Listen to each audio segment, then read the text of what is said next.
turn it over to the project team. Oh, so just as a reminder, we are at a work session today with the Technical Advisory Committee and Policy Committee for AMATS. Work sessions are just for information gathering, discussion times, helping to respond to questions, comments, or ask additional questions or provide comments to the team. Just please note, no action can be taken today, so no voting on anything. So we will not be taking minutes, but we will record the meeting, and the recording will be on the website after the meeting is done. So we're going to be meeting on the Rec Trails Plan. Just as a reminder, it was agreed upon by the TAC and Policy Committee to have this work session to talk through some of the concerns that were raised from the committee members and to kind of move forward with the plan as best we can. So hopefully everybody is ready for the meeting today, the work session today, sorry, and as excited as we are. So with that, I'll turn it over to the project team. Thank you. Okay. Awesome. Well, I think everyone knows each other, but I'm Nicolette. I'm a park planner and was the project manager from the Parks and Recreation side of things for the Recreational Trails Plan update. I'm Taryn Olsen-Yell. I'm a planner with R&M Consultants. We were supporting Parks and Rec and AMATS on the project. And so just to build on Erin's introduction, this Recreational Trails Plan stemmed from the non-motorized plan update that was done a few years ago. It was determined during the non-motorized plan update, which is also an AMATS plan, that recreational trails and those systems and how they connect was kind of going to be too big of a scope to add on to things like bike lanes, pathways, and trails that are used for transportation as well. So the non-motorized plan really has this transportation focus. The recreational trails plan is meant to kind of be a companion document that discusses more about how trails are used for recreation and those users and those users' needs and how they've changed since the last trails plan was done in 1997. So, you know, a bit of a challenging scope as we recognize that trails, especially our paved greenbelt trails, are part of a transportation network. But we have sort of created a document that's meant to complement these other plans we have and provide some guidance for Parks and Recreation and our partners who help us implement trail projects. And those partners are various, everyone in the room, AMATS, our nonprofit sector, folks we have cooperative use agreements with, who are maintaining trails in the parks. So it's a comprehensive plan. It's a big scope and big picture. And that's why the scope ended up how it did. Yeah, I think maybe just to highlight too, and we talked about it in both the TAC and the PC meeting, that there are some gray areas where we really grappled with how much detail should we be getting into in this recreational trails plan update versus is this a non-motorized specific recommendation, and really tried to draw that split around generally who is the primary responsibility, who's going to be responsible for implementing. So who owns the land, who would be the one that funding would need to come from. Do parks or our nonprofit partners, so the folks who can go out and get grant funding or be the ones to do trail work and do trail maintenance, do they have the ability to impact this particular project suggestion or recommendation? And if the answer was no, typically it's because it's falling in DOT ownership or a muni roadway right-of-way in its entirety, or it doesn't directly connect to a recreational facility that is managed or maintained by the Parks and Rec Department, either here or in Chupiak Eagle River. So it's a little bit, there's definitely plenty of connections that have a lot of recreational merit, just like the recreational trail network has a lot of transportation merit. And so we're trying to make recommendations, like Nicolette said, at that high level, comprehensive 20-year outlook that provides guidance for not just the Parks and Recreation Department, but all the folks potentially responsible for implementing great opportunities in our recreation and transportation network. So thank you to Committee Member Babb and Kohlhaas for submitting the comments that you did. A lot of the more editorial ones, thank you so much, we appreciate it. Yes, we're on board with making those edits. And then I think today we're really here to just answer questions and have discussion on kind of those larger suggestions that we have. We have a couple that are flagged that I'm sure they're the same ones that you would like to talk about today as well. So I think at this point, we'll just turn it over to you. And would you like me to start because I'm first on the list? Sure. Or, okay. I don't think that my suggestions or questions will really take up that much time because most of them were just little technical edits. Really, the reason I'm here is to see if you have any questions about some of my suggestions. Because I think some of them are a little bit bigger picture. So if you wanted to talk about those, I'd be happy to. If we want to do it separately, individually, that's fine too. I don't want to take a ton of everybody's time with my various things related to suggestions about potential future trails, but happy to talk about it if you want to. Yeah, I think maybe the one that we will address here that I would like to at least address is just the conversation about whether or not this is intended to supersede the 97 plan in its entirety or not. And, as an AMATS plan, originally our thought was this is an opportunity to do that.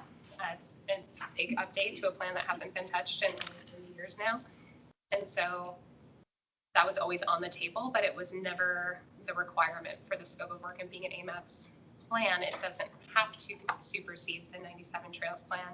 It doesn't have to be adopted to the comprehensive plan, but we see a lot of benefit in doing so. Following our TAC meeting, we did go through and do a deep dive between the two plans and looked for areas of conflict. We really didn't find anything substantive, which is good to know, but also I'm not here to say that go forth and supersede in its entirety. I think we're definitely open to suggestions and continuing that conversation that I know has been started between parks and planning around that. I was not a part of that meeting, so I don't know where the conclusion was of that or if it's just ongoing discussion. But what's really important, I think, that we noted in the plan is that this is not intended to supersede anything in those neighborhood and district plans that have been written since the 97 plan. So like the Hillside District Plan is a really good example. They have a lot of specific trail alignment and trail recommendations in their plan. This Recreational Trails Plan is a complement to it, not intended to override or replace anything in those adopted neighborhood and district plans.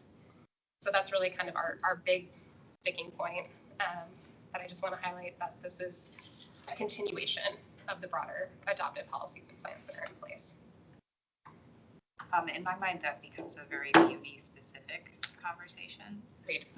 So I think that is something that parks and planning maybe just need to continue to meet about. I also was not in that meeting, so I'm not sure what did you attend? Did anyone go to that? I went to that meeting. I'm just joking.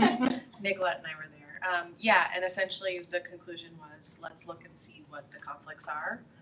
Sounds like there's not too many, if any. Okay. So in my mind, that leads to potentially going ahead and updating the comp plan with this new plan.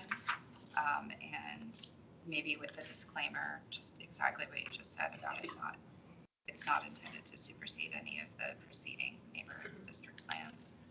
And that will require us taking it through PCC and to the assembly.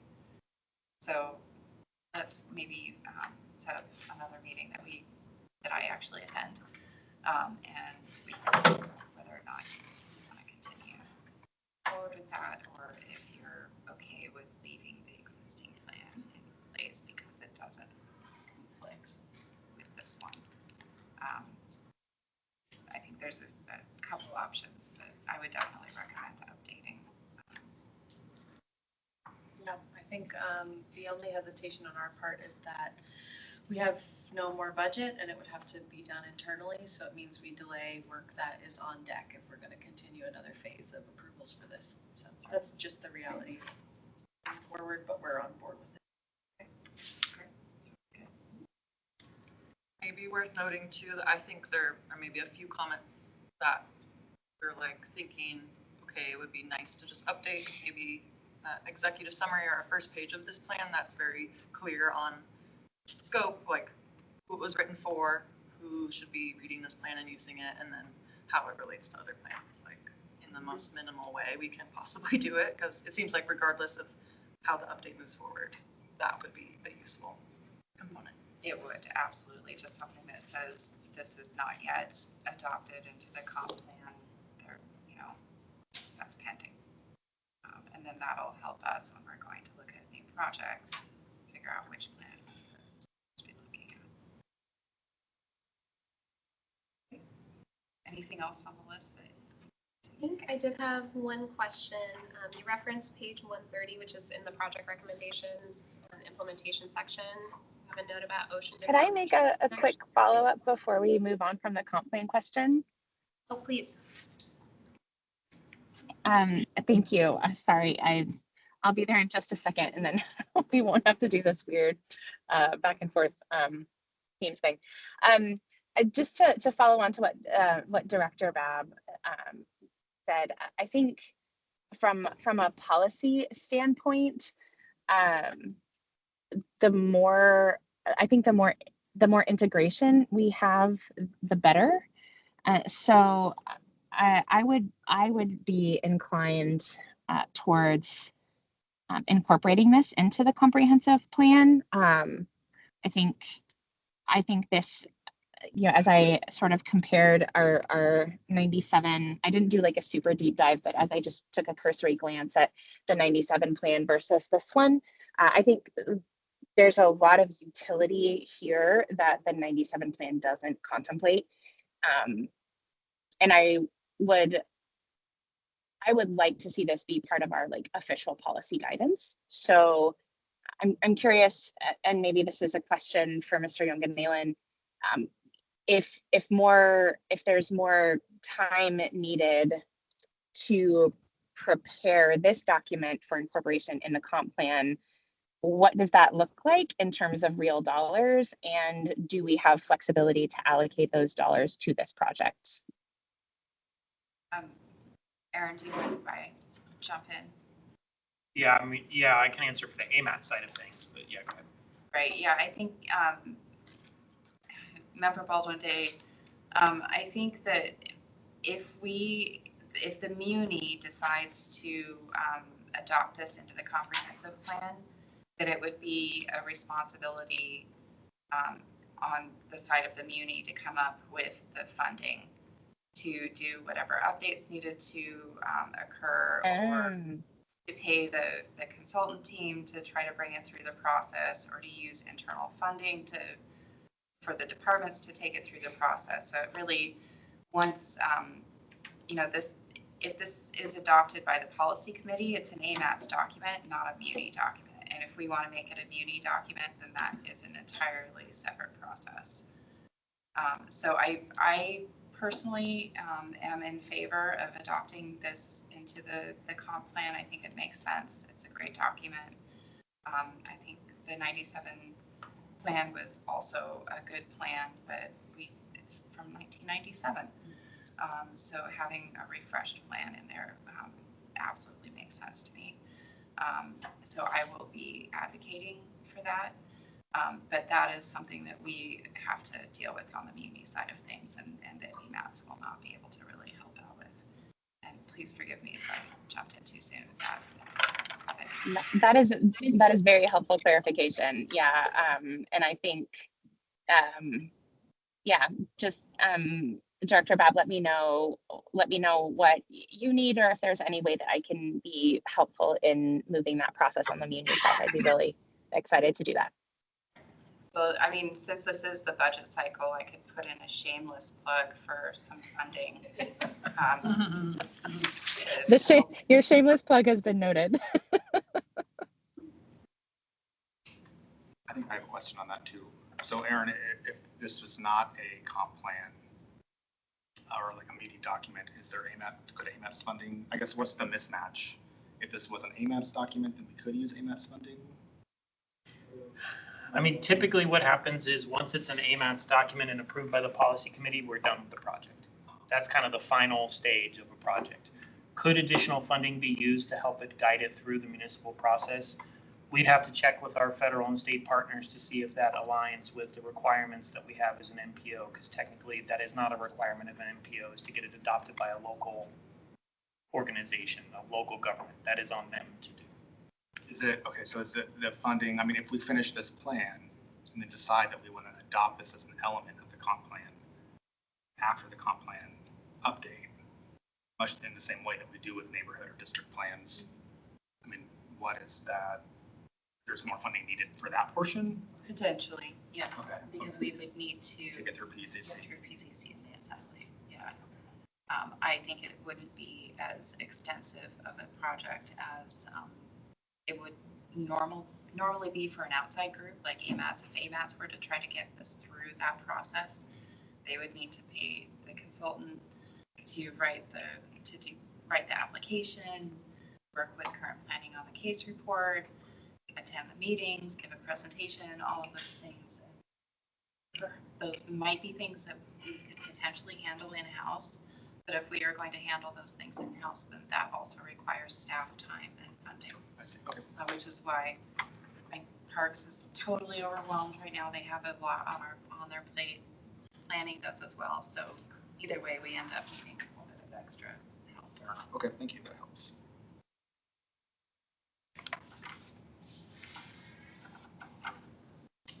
Aaron, we, let's see, I think at the policy committee side, was there money identified? I don't know if it was like around $20,000 that could be used as additional resources. And I don't know if that's just to do any kind of last editorial touches. That's for the AMATS. Yeah, that's for the AMATS side. Other activity. I just wanted to bring that up because there was a little budget added, but not really many big changes. That just covers this effort. Yeah. Right Yeah. here. Okay. That covers the extra work we have to do for these comments that were brought into the meeting. So it's not for anything else. And to get the plan through the final stages of the AMATS approval and everything like that. I have a question. If we go through the comp plan update and through that process, the Planning and Zoning Commission wants a bunch of changes to the plan, do we then have to go back to policy committee to update it? Or do we have two different versions of the plan that essentially exist? Yeah, it would end up being two different versions. One would be the AMATS plan that would apply to, the AMATS would use to apply to their projects. The other would be the Muni comp plan that we would use to review those projects as they go through the CSS. It sounds very straightforward and easy for people to understand. There's actually historical. He's sarcastic in the notes. There's actually historical examples of it. The best one to note is the MTP. Because the MTP was adopted as an element of the comprehensive plan in the past as well, and there were different versions of it. The one the policy committee ends approve, and the one that the municipality adopted through its process and as an element of the comprehensive plan. So it has happened in the past, and it's worked. I hope that this was done in a way where there wouldn't be a lot of changes, because we're being collaborative with everyone. Thank you for answering. So we can maybe touch base. Parks and planning can talk about it. Figure out what we want. Really appreciate the discussion and everyone's willingness to potentially take this forward. I think it's a different situation that we're in now and looking at the next steps than where the non-motorized plan is. And I think maybe that's the example that I'm gonna, we have Member Coy and Member Colhaas here too, who implement this directly all the time, where we have the non-motorized plan that's an AMATS plan, was approved by the policy committee. We reference it in the community all the time to make project recommendations. We're using it to reference MTP and CIP projects, but it's not an adopted element of the comprehensive plan. So when those CSS cases come before planning and they're writing their staff reports, they're referencing the adopted bicycle and pedestrian plans, which are Very out of not as recent. And so there's just that discrepancy. And sometimes that might be an issue, but sometimes maybe it's not. I think it all just depends on how people decide to apply those plans. But personally, I think it's really great that we want to move this into the plan, especially that the recreational trails plan will be as frequently updated as maybe some of the other plans. So just throwing that out there for consideration as well, and how it might play out differently if it were an adopted element versus where we're at within the motorized plan.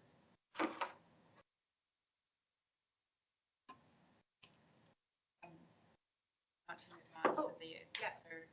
Thank you. Yeah, I would just love I think we would love some clarification on kind of just the scope of your comment on page 130 about the ocean to mountain trail. Are you referencing a mountain to sea connection that maybe the Anchorage Park Foundation is discussing, or is this a different project that you're hoping to see? No, it's not a specific project at all. It was just something that I heard about in the community and in my prior the work that I was doing out and about in the community before I took on this position.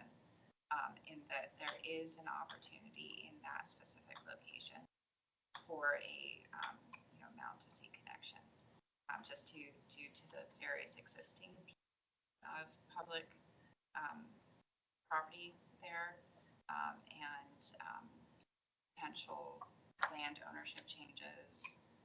It's just right in that one location. Shot straight up from Powder Marsh up to the Chugash. If we can get all the stars to align, and so just even mentioning that as a concept plan might help move that concept forward. Appreciate that clarification. Do you have any additional ones?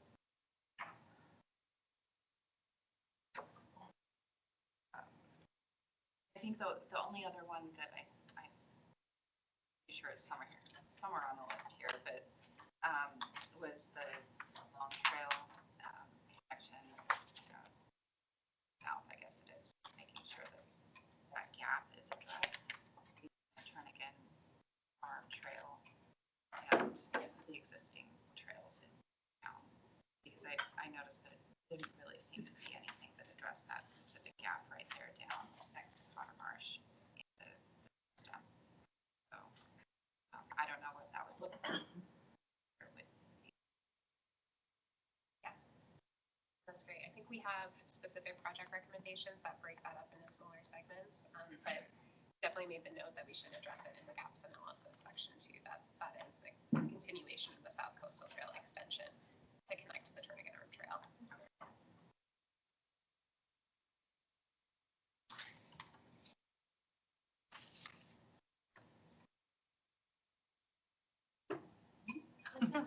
Okay.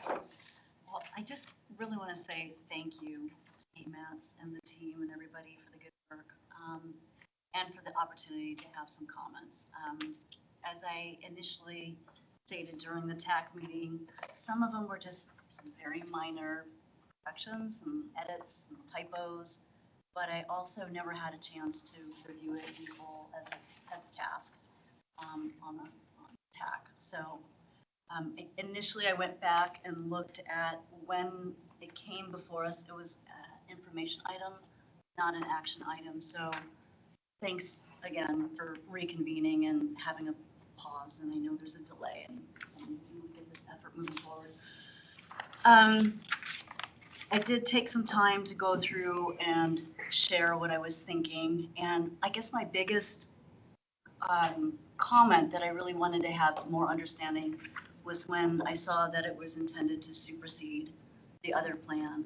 So knowing how they fit and me looking at that plan, kind of looking at the packaging of it, the voice of it, kind of who's it informing, I wanted to look at that side by side. So I kind of laid out what I was thinking, and if there's anything you guys have questions about, I can kind of dig into, but thank you for taking the time to review my comments. Yeah, thank you for taking the time to review and see it. Is there where you want to start with? Do you want to start with the question on staff structure? Oh, sure. Yeah, we had a couple, or I recall, House, you had a couple comments that were related to, just unsure why this level of detail, maybe around the Parks Department itself, was being included in a long-range plan, and why not? Do you want to speak to that? Yeah, because I think it is, maybe this isn't something you would typically see or you saw on the Recreational Trails Plan or something like that. But I think for us, public priority, consistent throughout this process, is maintenance and the discussion of maintenance and how that works, how it can be improved, how the funding can back it up better. And so because of hearing so much about that, it felt very fitting to describe how maintenance functions in our department. This has actually never been written down before, as far as I know. But so it was almost like the existing conditions so that we could then build on recommendations toward maintenance in the later chapters, if that makes sense. So the same way we sort of inventoried the trail system and what types of trails we have, also an inventory of like, okay, what maintenance are we doing? What benchmarks are we trying to meet? How does it work? So that we can then understand what's working and what's not working, and then build on that and make those recommendations. So I think it was a good, challenging question that forced us to like consider, oh yeah, why did we do this?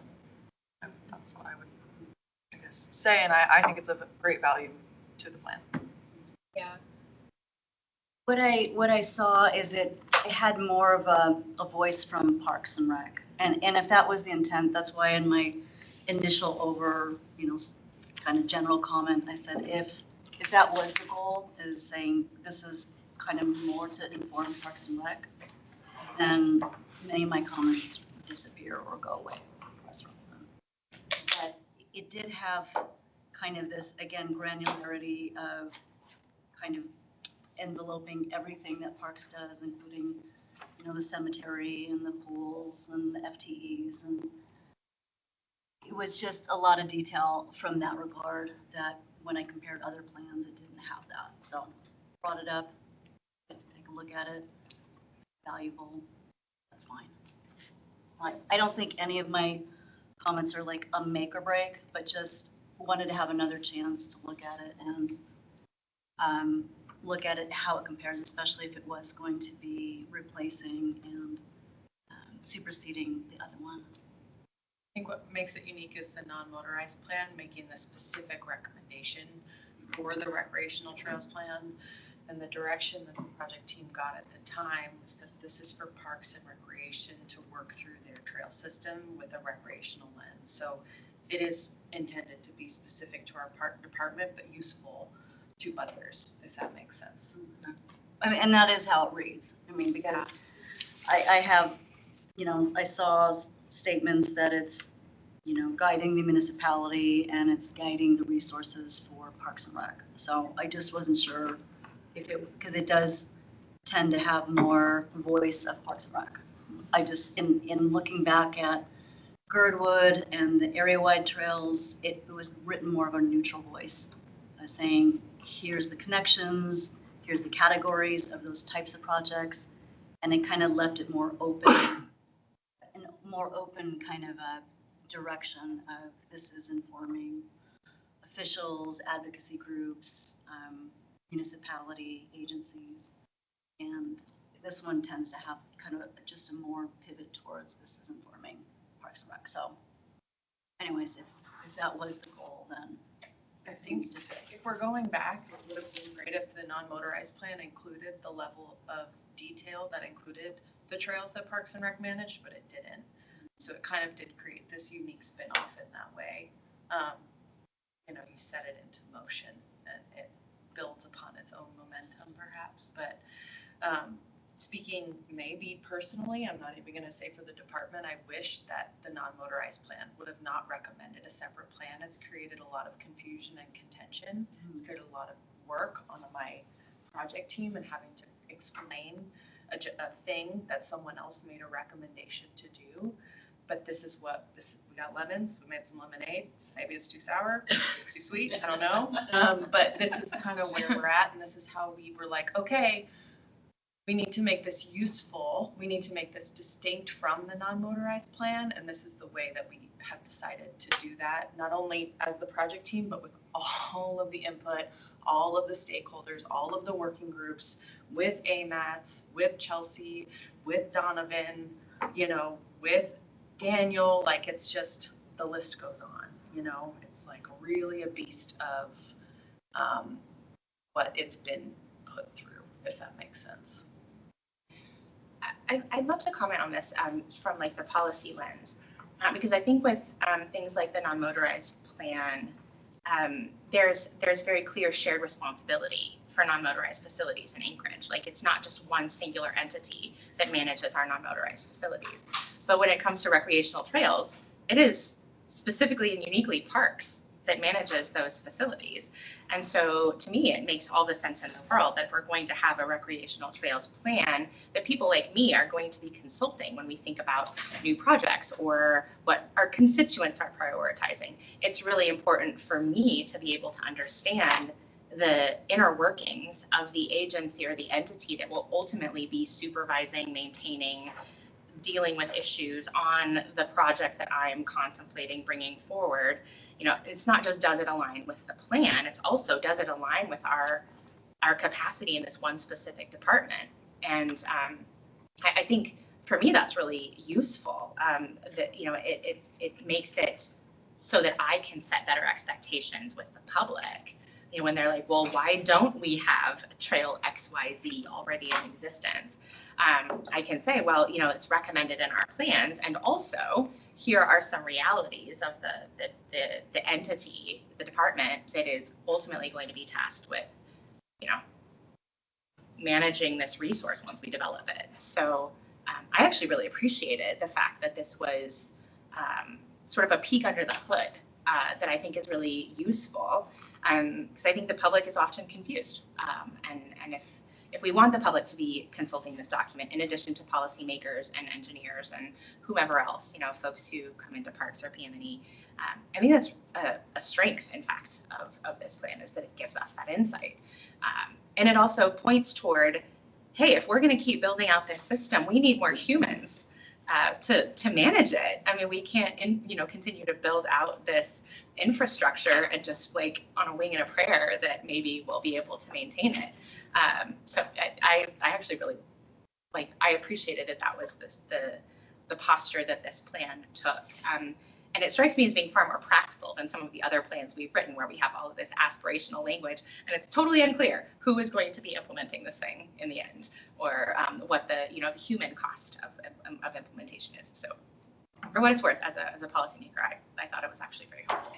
So appreciate it, and I will say that was what we were striving to do with the approach to the document. And it is tricky because, yes, Parks and Rec Department are the primary people maintaining, managing, implementing, but they're not the only ones. And so it has a heavy lean that way because they're the ones doing the heavy lift, but it's not exclusive. And I'm very, very relieved to hear that it was helpful to someone who's not in the inner workings of all this. So that's great. Thank you for that.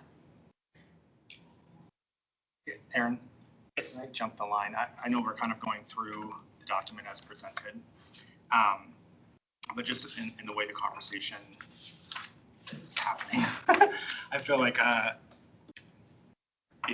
think it might be good to address my point that's on here now and then kind of go forward. So I feel pretty strongly that this should just be called the Trails Plan, not the Recreational Trails Plan. And I understand that it is, there is an emphasis on parks and recreation and the maintenance that you do on these facilities. But first of all, I think, when we're describing things like the Coastal Trail or the Chester Creek Trail, it's not appropriate to call those recreational trails. It's just not. I feel like that's very outdated. And if we're trying to encourage a mode shift, that people would use these facilities not just for fun, but also to get to their essential destinations. And I think in our last conversation about this, I can't remember if I gave this example, but I went on a date and I walked from my house. I'm dating, guys. Thank you. But I walked from my house to the new Ship Creek brewery that none of the tourists know about. It's great. It's down by the boardroom, and I used the Coastal Trail to get there. So, just the emphasis of getting to your destination on these facilities, I think is really important. And, if we are superseding the previous plan that was called the Area-Wide Trails Plan, why not just call this the Area-Wide Trails Plan, or just the Trails Plan? Because I don't think area-wide is kind of like the most buzzy word, but I guess I also just wonder if the project team has had the opportunity to discuss this with the municipal attorney's office. I mentioned this in a recent conversation with the municipal attorney, and her reaction was like, whoa, don't call it that. Because I think that there are, when we're recreational. Don't call it, okay. Yeah. Okay. I think that there are projects in the mix right now where there are right-of-way issues being discussed. And we have in municipal code conversation that talks, that speaks to, I don't want to go into the specifics of those projects, but, it speaks to issues with right-of-way acquisition when things are classified as recreational. And so I just don't think any municipal document should be discussing our shared pathways in a way that frames them as being recreational for that reason. Also, just as like a preview, I am likely going to be teaming up with the municipal attorney on a code update that would further define things like shared use pathways, trails, greenways, but Brad's got a comment in there too. Because I think we need to update the way that our code talks about these facilities, but we also need to update the way that we talk about them and that our community talks about them. And so, yeah, I guess the more I thought about this since our prior discussion, there's so much good stuff in here, but I really feel like we are hamstringing ourselves in a way if we put that label on this. And so that's just a big change that I would like to see, with full acknowledgement that, yeah, and it's awesome. I would love to see the Mountain to Sea Trail and widening of the trail around Westchester Lagoon. I hear that from my constituents all the time. There's too many e-bikes. This needs to be wider. So anyway, that is my 2 cents. I know that might be like something big. So can I ask a question, Daniel? Can it be both? I think it can be both. And so, calling it the Trails Plan, to me, is just more encompassing, not putting a definition on it, not putting this kind of pigeonhole language on it. I think it's. Do you think, though, by calling it a recreational trails plan, I just want to say I agree with you, and I'm playing devil's advocate because we need more money to do, like, this is as Aaron said during the policy committee, it's in our logo, like, it's a big deal. So I think the non-motorized plan specifically recommended a recreational trails plan. That's where the name came from. That's why we went with that direction. Really wish that we had these comments during the non-motorized plan, to be perfectly honest, so we would never have to do it at the final throes of this, whatever this is called, at this time, recreational trails plan. But I would even argue the case that you can call something a thing, but it doesn't preclude it from being another thing. So just because it's in the recreational trails plan doesn't mean it's not a non-motorized transportation or active transportation asset. And I think that there's tons of precedent for that. So I would be interested to hear what legal's opinion is. Yeah. If that's a concern, then we should definitely. I think it is a concern, and I would recommend talking with. We haven't heard from legal at all about this, and I think from, and I'd be interested to hear what AMATS thinks about this, as far as, like, if it's not a non-motorized facility, why are we even doing this?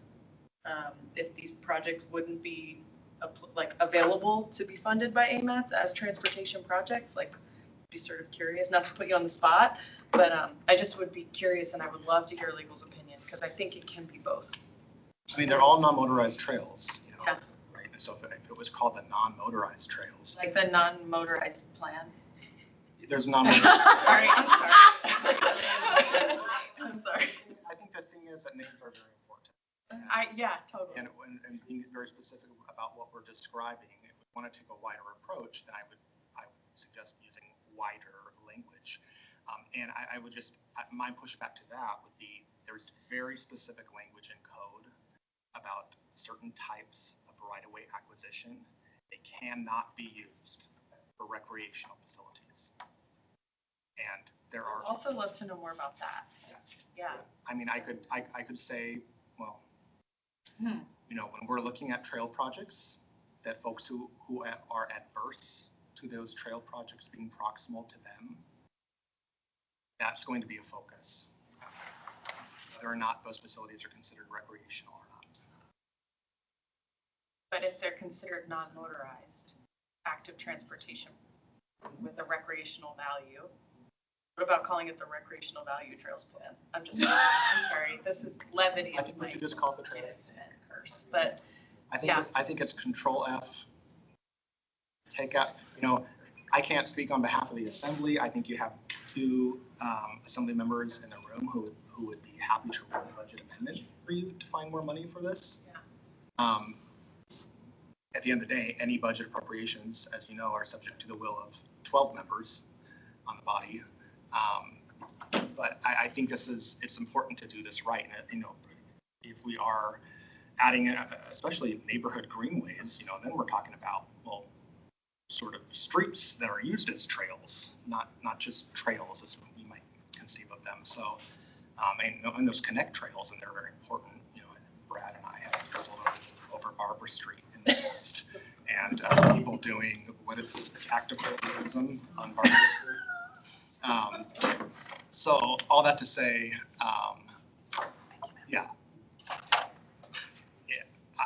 I understand that a lot of work has been done. I also understand that part of this process is, it goes up the chain, right, and sort of ends at the policy committee.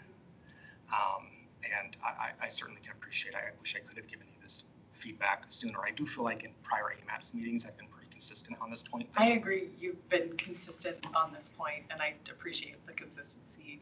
I also really appreciate where you're coming from, especially when you're citing like real world implications relating to code and things. I think it'd be great to dive into behind the scenes, like you said. We'll reach out to legal and stuff. So I want to say yes, but also holy guacamole. This is a big recommendation, and it's one that we'll just want to take careful consideration of, and it's one that we got handed as well. Yeah, I will just add, this is not a recommendation. This isn't really a response, just more context. The 97 area-wide trails plan included sidewalks and on-street facilities. And so when the bicycle plan and the pedestrian plan were adopted as elements of the comprehensive plan, those were, in all intents and purposes, the superseding of those components of the 97 plan. And those were mode specific, not transportation network overall specific. So you have two plans that are adopted elements of the comp plan that are for modes. Are you a walker? Are you a biker? Which plan are you going to reference? And now we've got the non-motorized plan, which went back to combining, because I think we're all on the same page that it is a interconnected network that should be used by multiple modes. And part of that component is this back to trail component and who's managing, maintaining, what's its primary use. And I think that's really where the recreational recommendation came from at the non-motorized plan level, was these are ones, again, that can exist for recreational purposes. Maybe we're talking, and we're not diving into the park specific master plans. That's what those plans are there for. But thinking about trails that are internal to our big parks, the ones that are in Kincaid, the ones that may get developed in the recently adopted or approved Powder Marsh Watershed Park. Those are still trails that are there for recreational purpose. And I feel like we tried pretty hard to acknowledge that right up front in this document as well, that there is that dual utility of these trails. But yeah, if we're digging ourselves into a very specific problematic hole with the word recreation, then we should very seriously consider it. Yeah, it's not the multiple modes that are at issue. I think it's good to have all of that.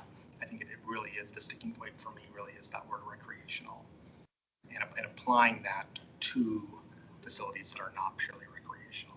And again, that language that we have in code about essentially which limits our ability to acquire right of way in certain ways.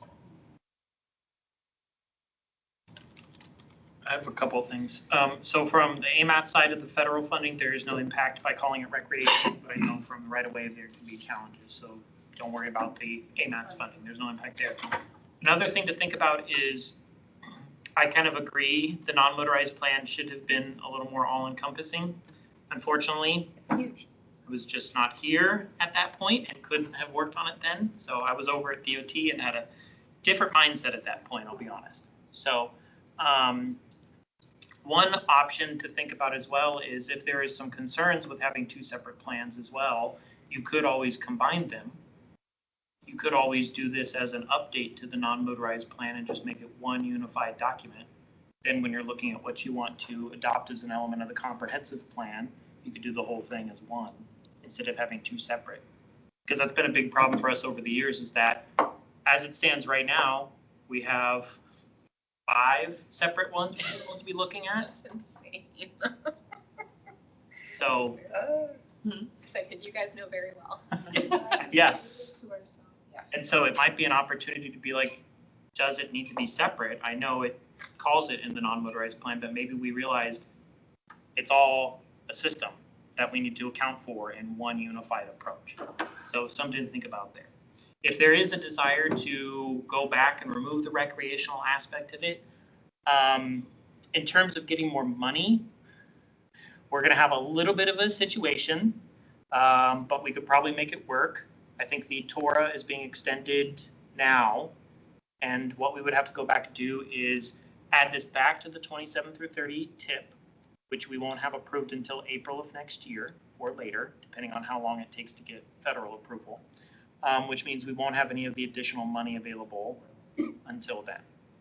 So there would probably be some lag time, depending on how much your current funding and then the new funding keeps you moving forward on there, between getting all the work done, getting the funding in place, and kind of moving forward.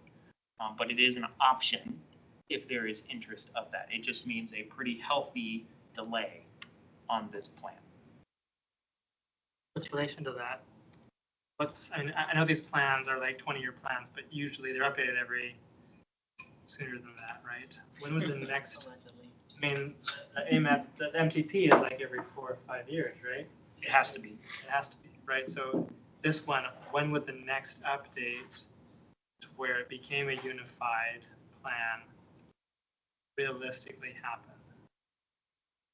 Well, AMATS is having discussion at the staff level whether we should be doing these plans at all as AMATS or whether they should be done by other groups, and we as AMATS incorporate them into our documents as we look at. Because it's rather strange for AMATS to be deciding for the municipality what their network should look like. So there's some discussions as, is there an opportunity for that to be done in another way by the muni with input from the state and AMATS to making their determination of what the network should be. So as it stands right now, we don't know when the next update is going to happen for the non-motorized plan.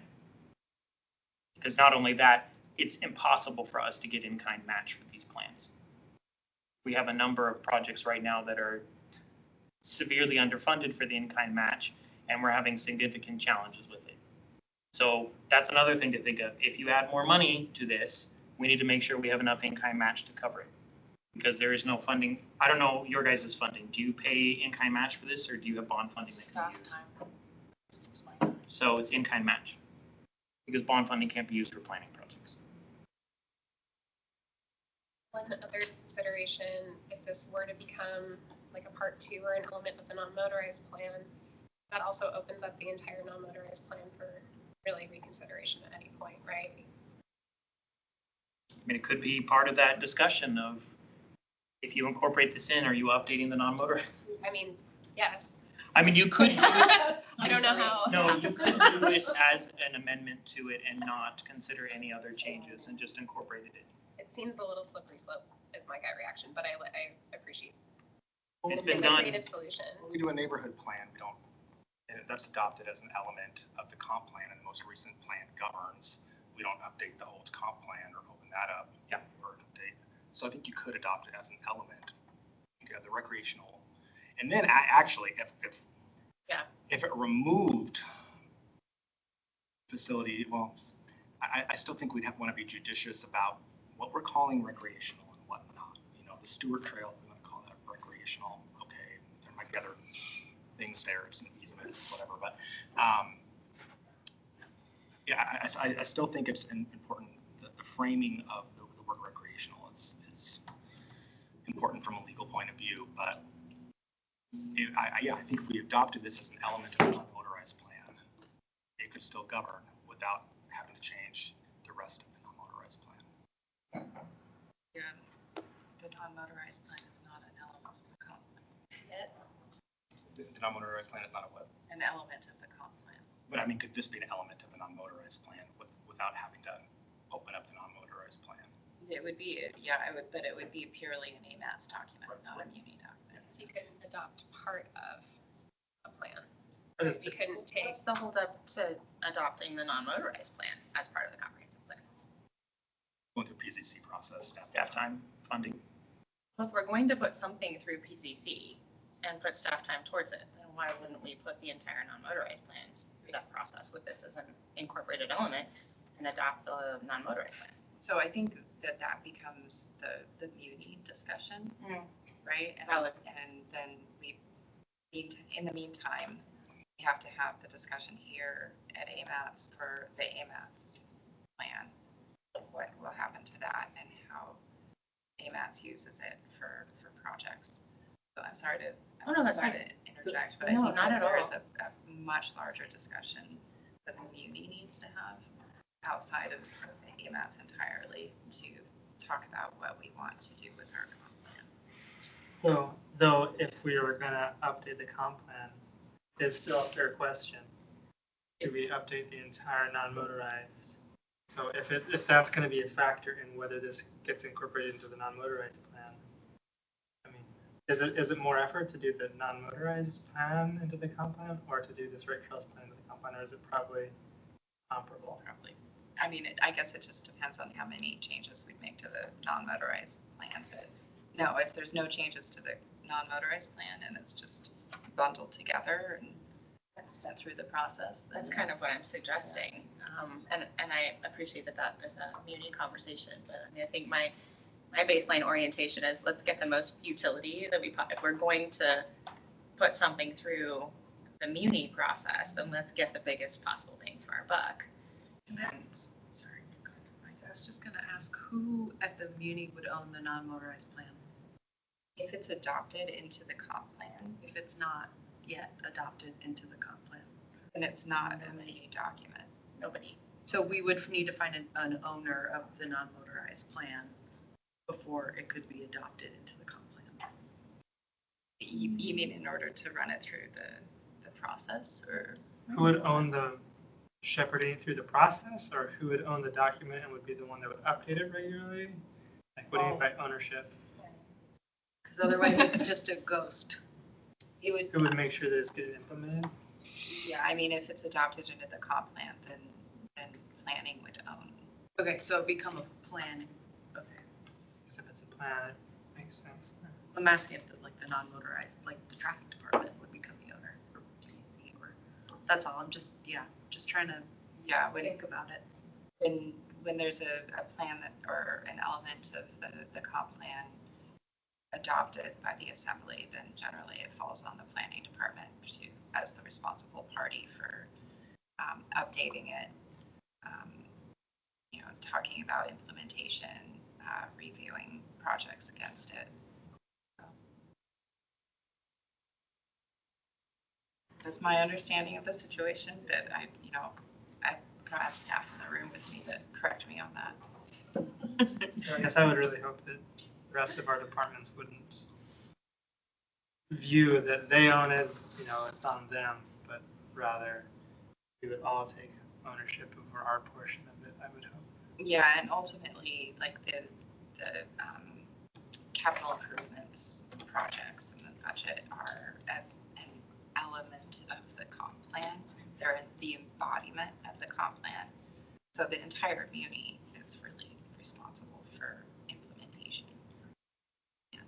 That makes sense. I think in my mind, Parks has its own capital improvements. I'm the CIP department, and then there's also a maintenance division, so we're like a tiny muni. So in my mind, I'm like, okay, this thing's only gonna function if it has someone who's accountable to it functioning.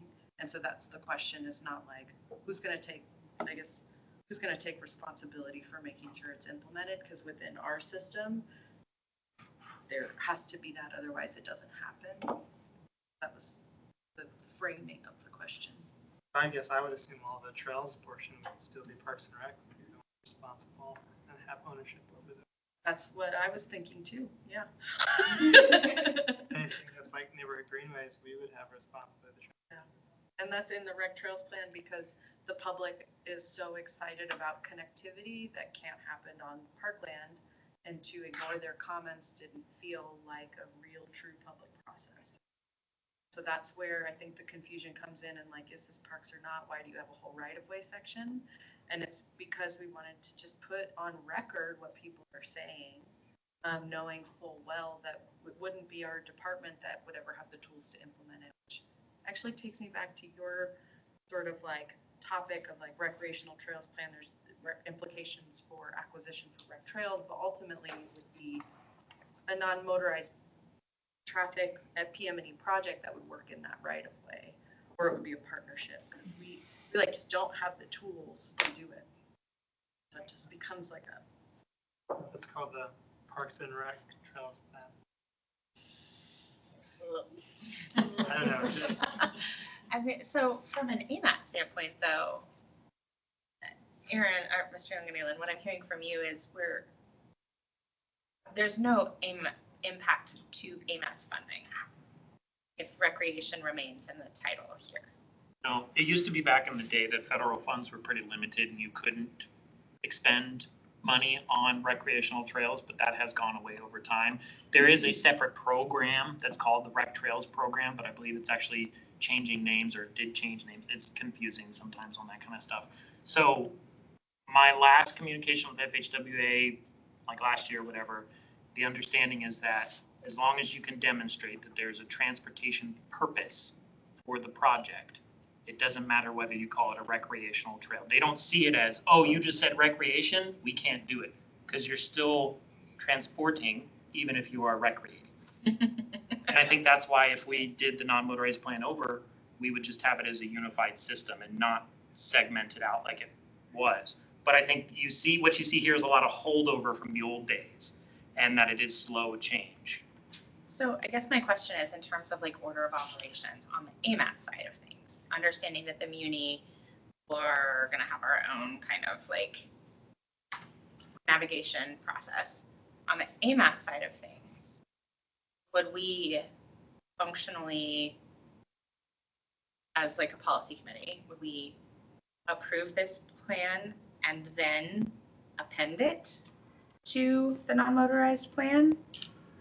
Like, is that a 1-2 thing? Or is it just like a singular action? Like, how does that look on the AMAT side of things? And then on the Muni side, we could then pick up the non-motorized plan, which now has an accessory called the Rec Trails Plan. And it got bling. And then we take that and we do whatever it is that we're going to do with it. But like, what happens? What needs to happen on the AMATS side? I think the easiest thing is at the end for final approval, whatever version it is, whether it says recreation or not, I'm not commenting on that. But whatever version it is, the final approval can be from the policy committee, approve this as an element of the non-motorized plan and append it into the non-motorized plan and have it be the final decision. And so if the Muni wanted to incorporate something into the comprehensive plan, they would just take the non-motorized plan with all associated documents and incorporate it in. Daniel, would you want us to have feedback from MOA legal before we did that marriage to make sure that that satisfied their concerns? Like, is it different, I guess? Are there concerns? I won't speak ameliorated for to them some entirely. I think it'd be great for the project team to get with them. I think they would probably speak to you about ongoing projects and their concerns. And just the conversation I had with them, that was their initial impression as well. Don't call it that. And I also am concerned. Are we setting ourselves up for, in light of things that are in code now, which I'm going to attempt to get changed? Are we setting ourselves up for potential legal liability if we try to move forward with the project and they say, well, look, the municipality described this facility as recreational. You can't do X, Y, Z because of that. And I think that's a real potential thing. I'm not just trying to brand this differently. I'm trying to make sure we don't get ourselves into a pickle when it comes to projects that are really important to the community and folks who maybe are adverse to those projects moving forward. I believe there's a section in here that describes that limitation already, as far as being the ability to have eminent domain and the right-of-way acquisition if it's recreational. So if it was just generically trail and then getting the legal opinion on, is there another clear path so that we'd have more open ability to get the right of way? It's a good question. I mean, and especially that we may want to revisit how we explain that in the plan instead of so boldly say, hey, because it's recreational, we can't do these things. We have And that is what And code so, says. That is because of one the that, issues at hand. those things set us up for a little more flexibility and freedom instead of having it firmly stated in there. So I concur with wanting to know more. I will say something else from PM&E, when we look at paths or any non-motorized pedestrian facilities, non-motorized facilities in the road right away, we make sure we never call them trail. It's always going to be something like side path, bikeway, or something. So we always make sure we're not using the word trail because it's something that happens outside of the road right away. But anyways, just distinction. So if we were to say trail versus recreational trail, I think there's a nice distinction if it were to be slid in, and then you have all these other non-motorized things, whatever we're calling them, side paths, bikeways, bike lanes, and then trail, we wouldn't have to say, oh, it's Parks Trail. It sort of already gives it nomenclature to say it's a trail that's outside of the road right away. I think going back to the owner, I think that's why I was trying to really understand, like, whose plan is this? Because when I read the area-wide trail plan, it kind of had that more neutral voice that I was used to seeing that says, here's the networks, here's maybe some phasing, here's the categories of those things. And then everybody looks at it and figures out what projects are you preparing to implement through your programs, and make sure you look at this. And it's not saying whose is this necessarily. So that's why it was different for me to say, hey, this is really kind of Parks Plan, and we're gearing up, we've got resources, there's things we can do, things we can't do.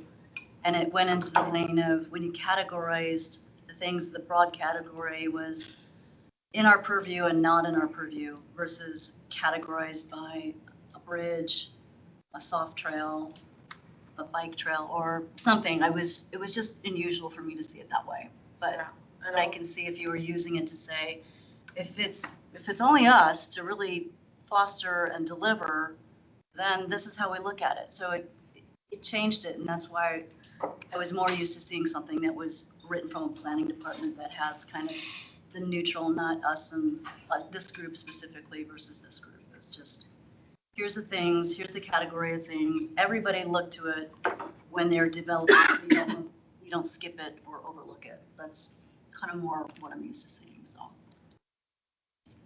I would love to see it married up and fit, so it could serve, again, back to that function of, hey, everybody, don't forget this when you're implementing, because it's important. I don't care who's implementing, look at it.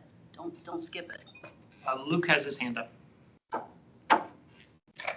Hi, good afternoon, everybody. I was just going to speak a little bit to the eminent domain aspect, and I think terminology may or may not be important there, but at the end of the day, we're going to have a decisional document that's going to speak to the specifics of the project that we'd be going through, that we'd be pursuing acquisition on, and so I don't think terminology would be a deal breaker one way or the other.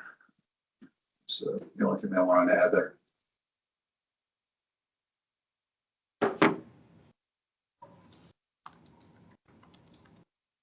From a branding standpoint, just throwing it out there, you could turn the R into an A and make the E into an N.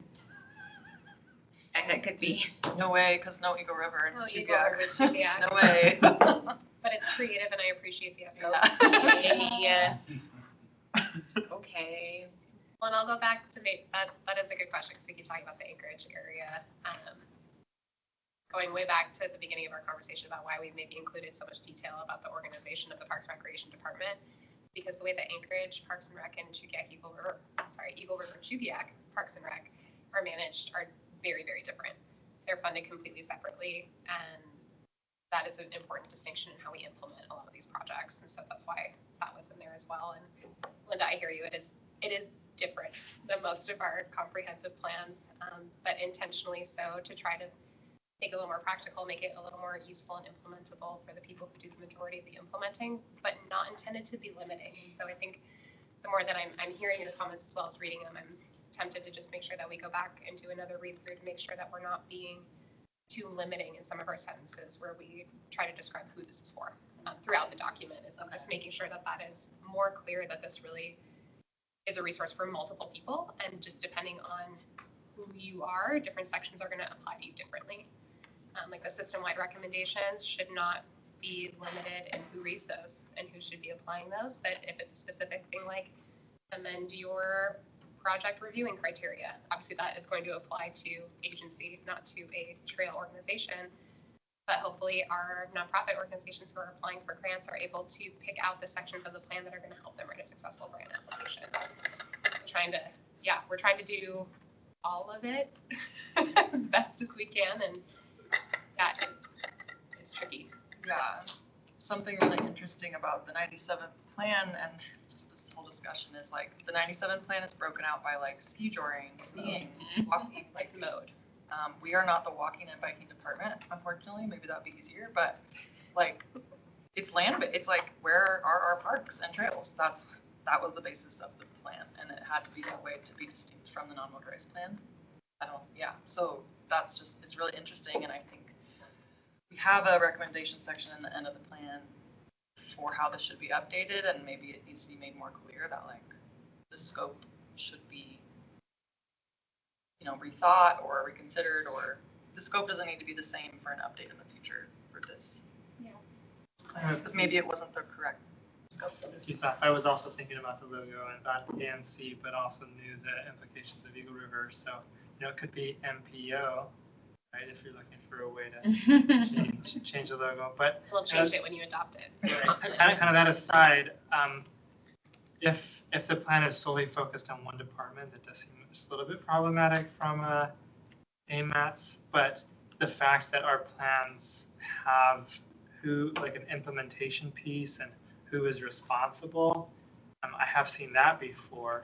So, and actually that can really help, because how many times do we do a plan that it's so generic that nobody knows, like, what should I do, and then nothing happens. So I think like having specifics in here that line it out, especially because if it is the Parks and Rec Department, it is Eagle River Parks and Rec, and it's all done differently.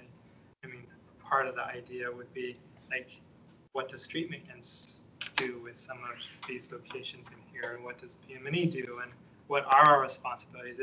Is that a bad thing to start to like flesh some of those out so that this becomes more easily implementable? Does that get folded in if this is a part of the non-motorized plan, where let's actually lay out a little bit more specificity, so it's not just maybe solely one department's information? So I guess I would advocate not to take that out, right, but to add some of those others in, so it's less likely that things fall through the cracks or don't get implemented. But anyway. Almost adding and updating the non-motorized component to include that more implementable specificity. Like it. And then the other question I had is, with this question of if it was recreational was removed, what are the implications? Like, what does that really mean? I don't think I've heard, like, what is the staff time that takes? Like, how does that change things? Can you just do take this out of the document? It affects the logo, but is it just like a couple days of reading through and making sure you don't have like a missing word, or are there pieces really that changes the purpose, changes the meaning? Like what are the implications? Not to say that I'm advocating one way or the other, I'm just curious to know. I think the part of why we named that is because it's the recommended plan out of the non-motorized plan. But as you've heard Taryn and Nicolette describe, there's all these 5 other different types of named plans. And the way that this was constructed was to supplement the 1997 plans and those plans, and not to supersede them.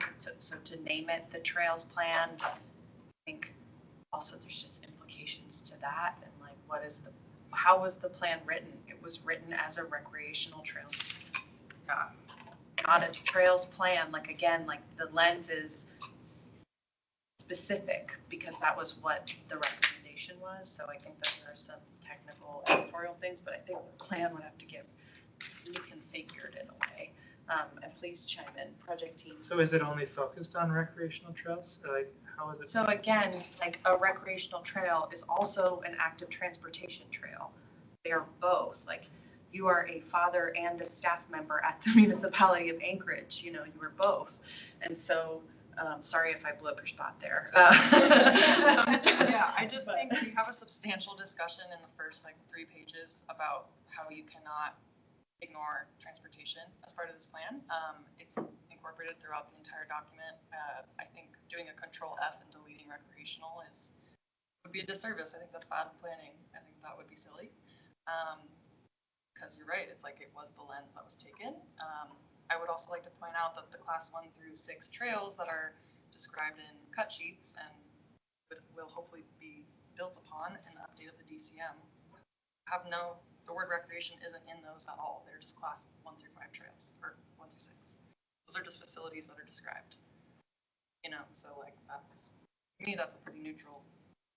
So just so I understand, recreational trail just means, so it only includes those that have some recreational value, even though they might have lots of other value. Absolutely. So if there's something that's maybe not where you go recreate, it's probably not in here. But if you're gonna go recreate and it's got the recreational component, then it isn't here. So it's not a defining characteristic of this trail. It's just a component. Is that? I think that's a good way to think about it. And I think we've also like recommended for these major connectivity projects that imply acquisition and imply multi-use transportation. It's like called out like these should be designed with use consideration, as in, is this going to be a commuting trail? Is this going to be a recreation trail? I mean, the Class 6 is really rooted in that. The Class 6 recommendation where we're recommending wider trails and a mode split. So thinking about the coastal trail, Westchester Lagoon area, we know that they're so busy, not just because people love to recreate, but they're so busy because people use it as part of the transportation corridor. That is part of the purpose of the project. So I think it's the yes and. Yeah, and I think things that fall under Parks and Recreation on our land that we're managing, it's come to us for a reason. The reason being it's a recreational asset, I guess. I don't know. If this was adopted into the non-motorized plan, and in the adoption it was clear, here are some trails that have lots of uses, but this plan is focused on some of the recreational components, doesn't exclude the fact that this has a critical non-motorized need. I wonder if that accomplishes what Member Boland is looking for. So it's not like, oh, this is part of the Rec Trails Plan. This project was identified in the Rec Trails Plan, so it's a recreational project. I wonder if there's a way to get around kind of that misframing as we've talked about today. I'll pose it in a reverse way, where if we were to take our project recommendations list, so looking at the map where people want improvements on these trails, and we say that it's not a recreational improvement, it's just a trail improvement, does that open up us to requiring certain routes that may be outside of the right of way? So that would follow what we're considering right now, part of the purview of the recreational trail. Do we have to identify those routes using more like PM&E appropriate language? Because that would then potentially change our trail classification adaptations too. So an example I'm thinking of is if you're somebody who lives up in Stuckagon Heights and you're commuting to South Anchorage, we have quite a few people at our office who do that. They'll cut through Far North Bicentennial Park to do that, or use a combination of BLM trails. Which is another good point, BLM trails. Consideration in here. We're not making recommendations for BLM trails. That's the purview of BLM. Just throwing that out there. Would we have to design those trails that people are saying, I use that for my commuter route differently? Would we have to classify it? Would we have to somehow denote that as a transportation corridor?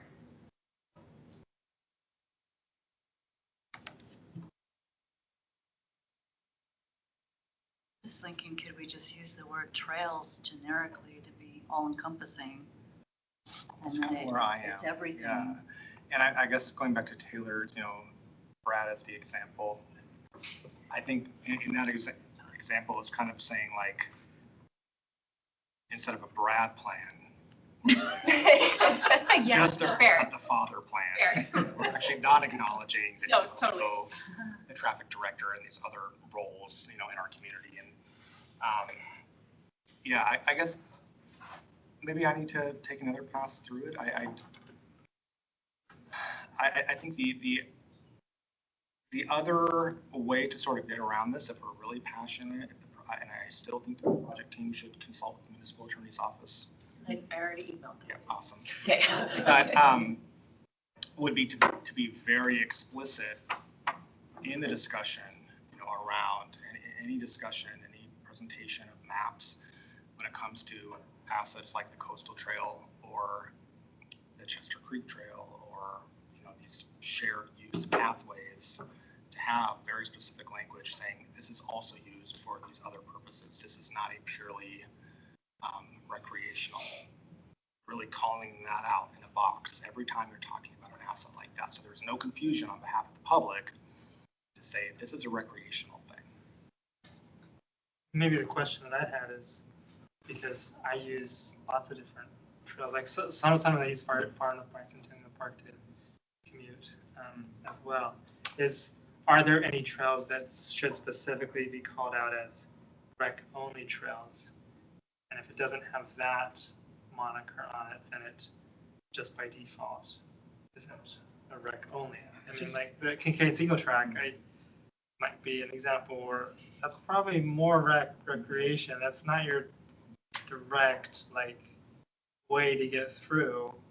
I mean, there's not really anybody that lives out there anyway that are using those single track trails to get as a commute. That would be odd to me, right? But it seems like there's a lot of these in town that, I spent time on the Ship Creek Trail with my biking between meetings today and the Chester Creek Trail. The Ship Creek Trail, that's a great example too of a trail that's not. All these different ones that other people out there recreating and I was there commuting. So how do we make it so that it's clear, like all this non-motorized network? Isn't it great that you can actually ride your bike and be recreating at the same time as commuting? I've never heard of anybody call the arterial being a recreational arterial. Just I also if think you want to recreate while you're transporting, go I think the concept of an evolution of a trail is really interesting too, right? Like my kids in Mountain View, not my kids, but families who I represent, their kids in Mountain View who walk on trails to school, when community members who make a desire path, right? And then there becomes eventually, a lot of people are walking on this corridor, to see the trail they've made. How do we think about in the future that, okay, then that turns into more maintained trail, and then maybe in the future that turns into a sidewalk or some type of separated pathway or more major infrastructure investment, and allowing those things to evolve and not putting this label on it to say that, well, this thing forever and ever is only going to be recreational, because maybe the use of it goes up over time and we as a community want to decide, hey, this is actually a really valuable potential connector of the rest of all these things. We want to build that up. And what we don't want is then that community to say, oh no, you've already designated that as recreational. Can I just say that I think that the recreational, I'm going to use Brad, I'm going to use you one more time. So Brad is always a father. He's only really on the clock, I'm going to say graciously, even though I know you're always working, when he's here in the municipality. And I think the recreational part of this is the trails in here are the father part and the non-motorized is the municipality part. So he's always a dad. So these are always have recreational value. But a large portion of them, a large portion of Brad's time is also municipal staff. And so that's kind of the overlay that I think the plan is trying to frame it from.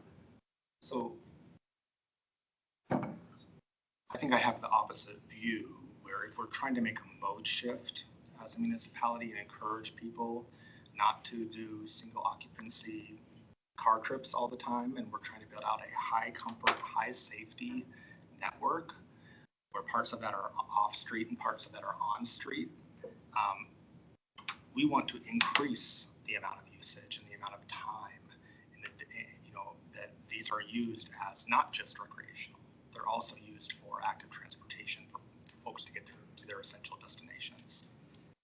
Again, I just think that the framing of any of these, especially these more paved assets as a recreational is limiting in a way. But I think I've said my piece at this point. I've beat the horse dead, but that's just kind of where I'm coming from. I had an idea. So to potentially move away from like the purpose and naming its mode, like who's it for, if we could look at just the physical characteristics, like you said, you had your 6 types, we could go back to, these are all just trails generically, because the distinction now is trail is outside of the right of way. Those are named other things, and we never use the word trail. We're trying not to. So it could be paved trails, soft trails, single track. I don't know, going back to look at what are your 6 types, and maybe it's just type 1 trail, 2 trail, 3 trail. I don't know how it's presented in there. I'm sure it's in there. But I mean, that would kind of remove any labeling of, oh, this is for this mode, or it's for this mode, or it's for horse trails, or maybe you actually need horse trails. But maybe you could go back to kind of relying on the physical characteristic of it to kind of imply what the name is and say, this is the soft trail. Anybody can use it. We're not going to tell you who's going to use it for what.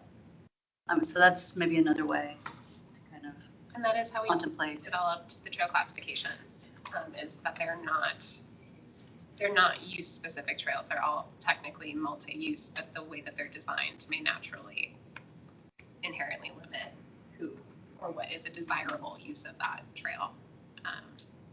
There are obviously exceptions where we have ski only in the winter and single track that is mountain bike downhill signed for that, but that's a management decision. But the trail classifications overall are intended to be multi-use. So that is the big difference. It's not a modal focused plan. And so that, go ahead. Yeah, like the 1997 plan, it's making recommendations within use groups. And we said, oh, that's not very useful considering that people are gonna make their own adventure. And that's what's lovely about the system. And as someone who personally would also like to see the mode shift in our city, I still think there's value in planning for recreation and recreational moments and preserving them. Because I don't think everyone wants to see, far north turn into a commuting park. Like, people can commute on it and they can make that work, but. So here's another thing that I've been thinking about.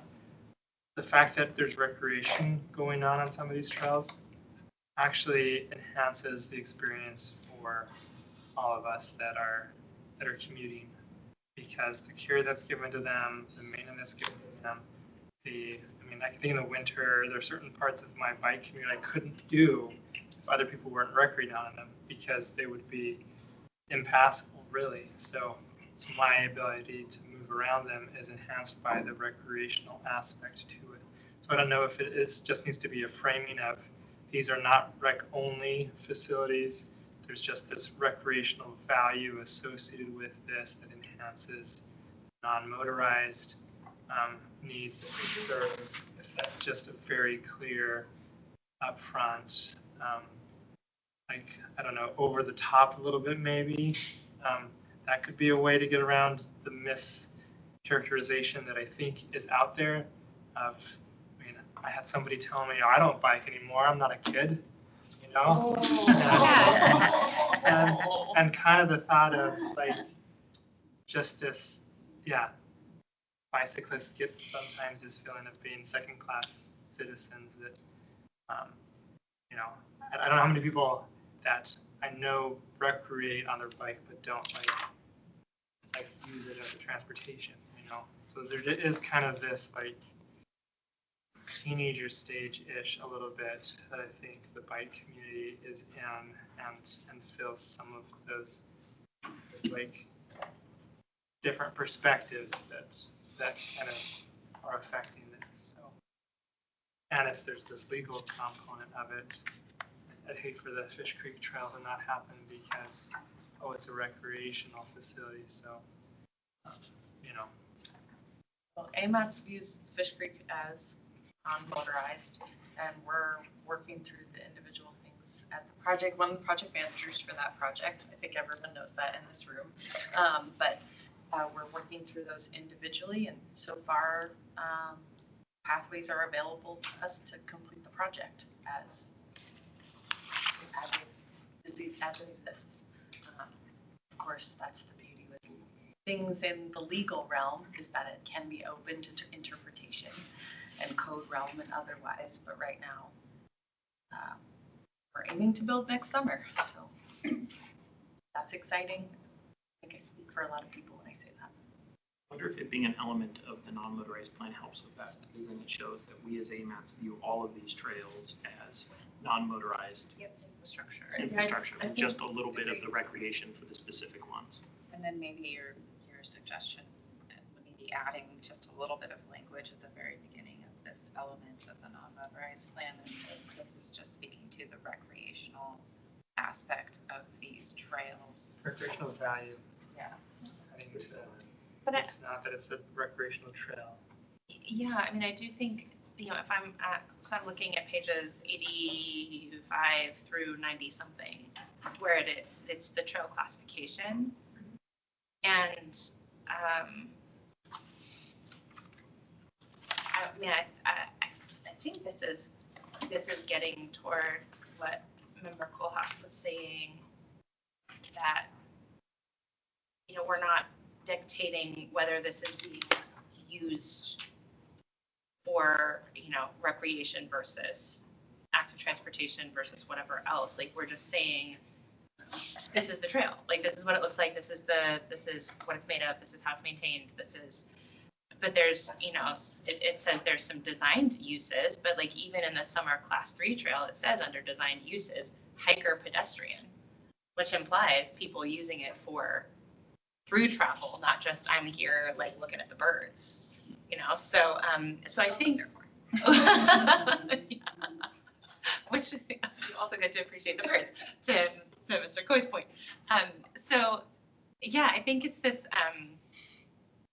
it's this interesting sort of like use within the larger ecosystem, and like the Venn diagram here is pretty complex, right? But ultimately, for Anchorage, it seems like there's value in naming that we have this really robust non-motorized infrastructure that also includes trails is useful. And I like, the more that we're talking, the more I feel like we can't really, or maybe we shouldn't really, sort of divorce those things from one another. And I think my initial reaction was, well, yeah, let me leave recreational in the name, because that's what we asked you to do, was to create a rec trails plan. And I think maybe that was like a part of the ask, but maybe it was the wrong ask. Because it does sort of, let me back up. I just came from a meeting with the Midtown Community Council, who are big mad about the proposed pilot project on Denali Street to do winter snow storage and summer bike lanes. And their whole posture towards this project is like, bikes are for recreation. Like, nobody, like, people aren't going to use this to actually come to our businesses on anything other than a bicycle, other than a personal vehicle, right? There's this default setting in some places in the community that says trails are only for fun. And I think maybe this is an opportunity to start to peel that apart a little bit and say, no, our trails are for a whole variety of community uses. And I feel like I'm holding that intention right now with the fact that revision to this plan at this point is a massive ask of you all. And so I think I'm trying to sort out, like, how do we pull all of these functions together without asking you to put like dozens and if not hundreds of hours more labor into this plan, retaining everything about it that is super duper valuable, but also couching it in this broader reality that like our trails are parts of our transportation infrastructure. And we don't want to pretend that they're not. Like, we don't want to pretend that they're this separate thing. And I think I'd really like to hear your feedback on that tension. And, you know, what does it mean for you all if we say, hey, we really think this ought to be the MPO Trails Plan? And what does that mean for you guys in terms of labor, in terms of potential integration with the non-motorized plan? Like, what would you have to do to make that request happen in the real world? My answer's short, and I'll talk to that, but it's updating the non-motorized plan. That's what that looks like, and just smashing it together, making it make sense. And I think it would have, I mean, we were just talking about like public, this went through a public process under Recreational Trails Plan, and I think it would need to go. I think this speaks to a need for the muni to maybe just to getting back to the AMATS staff view that maybe these types of plans shouldn't be completed by AMATS anymore, since they're really the impetus behind these plans was for the muni to have them and use them. And so I'm wondering if it just speaks to a larger need for the muni to actually undertake an update to the non-motorized plan and integrate all of the information, the great information in the non-motorized plan and this recreational plan, and have our own document. And then that would require going back to the public and going through the process again, which if you were to make that update here now as part of the AMATS process, you'd have to do anyway. But I would say in the future, I definitely see a combined plan, right? So between now and then, can this just be adopted as part of the non-motorized plan so that it's clear? Because if they're separate, I think it lends more credence to the idea that, oh, these trails are not non-motorized. These are recreational facilities. Whereas if it's part of it, it's like, oh, the recreational is a component, is enhancing these non-motorized. It's part of the same thing. Kind of speaks to that to me a little bit better, maybe to the community more. So if someone says, oh, this is a Red Trails Plan, you're like, yeah, it's part of the non-motorized. It's not supplanting. It's not separating, it's just enhancing. And then at some future point, whether it's the Muni or AMATS or someone, when the non-motorized plan gets updated, it does a lot better job of like accounting for kind of this changes that are happening. And whether it's, I mean, I guess the biggest thing that I would say, if it became a Muni thing to do, we need staff and we need funding. And it's great that AMATS is able to provide that for these sorts of plans that, I mean, AMATS in a way has kind of been the Muni's transportation planners. As I've said to many people, does the municipality have any transportation planners? Our AMATS staff that are within the Muni are kind of our only ones. Really, we don't have like our own transportation planning group that can really even like do transportation. So, which is why we've been adopting AMATS. Which is why we've been adopting AMATS and not really doing our own thing.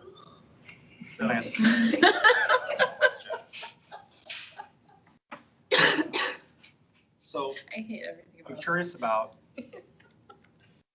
to adopt this as an AMATS document, that's policy committee votes on that. Can the policy committee amend a plan before it's adopted? I mean, yes. Yes. So I just kind of want to, I guess, stake that ground, because if it's not removed, I'm likely going to be bringing an amendment in my role as a policy committee member to make some edits where I feel like recreational's not. What if we can't pay for them?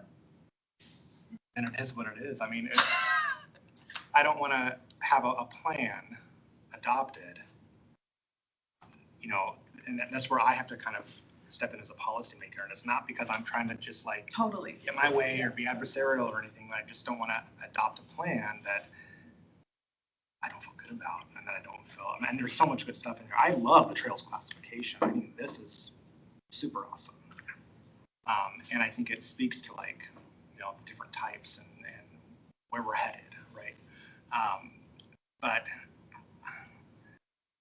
I guess I also just don't feel good about something coming to us as, and I think that's the purpose of this work session today too, is to be able to suss some of this stuff out. But sometimes I feel like stuff gets presented to the policy committee with a bow on it, and it's like, you adopt this part and parcel or not, you know? And that doesn't always leave us in a good place of having to be the ones who ultimately are responsible for the policy going forward or not. So, yeah, that's kind of where I am at. But as others have said, I appreciate a lot of the work that's been put into this. Could see it potentially as a standalone, but also incorporated into other documents too. I ask, could your motion to adopt the plan just clarify that the plans are also for active transportation? Yeah, I could probably work on some language to that effect that could be inserted into the documents. Yeah. Yeah, and I like Brad's suggestion too, just like tying it more explicitly to the non-motorized plan through an intentional motion.